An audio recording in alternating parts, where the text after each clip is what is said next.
ఈరోజు సరికొత్త వీడియోతో మీ ముందుకు వచ్చాను. ఇది రమేష్ కథ. రమేష్ చిన్న గ్రామంలో గల ఒక సాధారణ కుటుంబానికి చెందినవాడు. అతను తన భార్య శాంతి, కుమార్తె పావని మరియు తన తండ్రి వెంకట్రావుతో కలిసి నివసిస్తున్నాడు. వెంకట్రావు ఒక సామాన్య రైతు. తాను కొన్నే పొలంలో వ్యవసాయం చేసుకుంటూ కుటుంబాన్ని పోషించేవాడు. కాని వయస్సు పెరిగిన కొద్దీ ఆరోగ్యం క్షీణించడంతో తన కొడుకు ఇంట్లోనే ఉండిపోయాడు.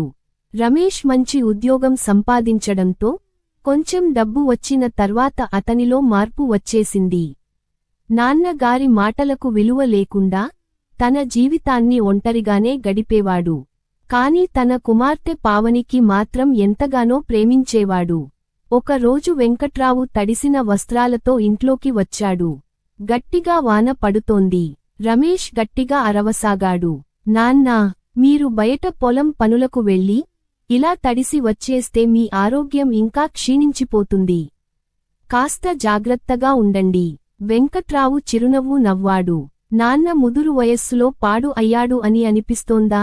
నాన్నా, మీరు ఆరోగ్యంగా ఉండాలనుకుంటే విశ్రాంతి తీసుకోవాలి, పని మానేయాలి అని చెప్పాడు రమేష్.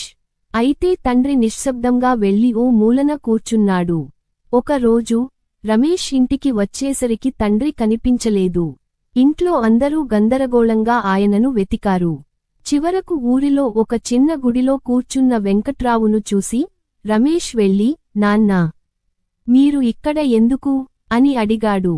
వెంకట్రావు శాంతంగా చెప్పాడు, కొడకా, నీకు నా అవసరం లేదని తెలిసింది.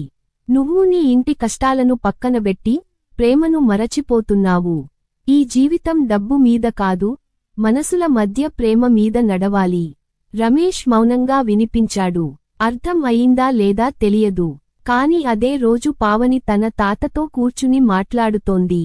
తాతయ్యా, నాన్న నన్ను ఎంతగానో ప్రేమిస్తాడు. కాని మీకు ఎందుకు ప్రేమ చూపించడు? వెంకట్రావు కూతురి చిన్న మాటల వల్ల ఏదో కొత్త జ్ఞానం పొందినట్లు అనిపించింది రమేష్కి. రాత్రిపూట రమేష్ తండ్రి దగ్గరకు వెళ్లి నెమ్మదిగా, నాన్నా, నాకు అర్థమైంది. మీరు లేకపోతే నా జీవితానికి విలువ ఉండదు. ప్రేమతోనే మన జీవితం సంతోషంగా ఉంటుంది అని చెప్పాడు. ఆ రోజు నుండి రమేష్ మారిపోయాడు. తండ్రి గురించి మరింత శ్రద్ధ తీసుకోవడం మొదలు పెట్టాడు. పావని తన తాతతో మరింత ఆనందంగా గడిపేది. ఇది చూసిన వెంకట్రావు హాయిగా నవ్వాడు. ఇప్పుడే నా కొడుకు నిజంగా పెరిగాడు అని అనుకున్నాడు. నీతి: జీవితంలో డబ్బు, ఉద్యోగం, బాధ్యతల కంటే కుటుంబ బంధాలు ముఖ్యమైనవి. మన తల్లిదండ్రులను మరిచిపోకుండా వారిని గౌరవించాలి, ప్రేమించాలి. కథ ఎలా ఉందో కింద కామెంట్ చేయండి.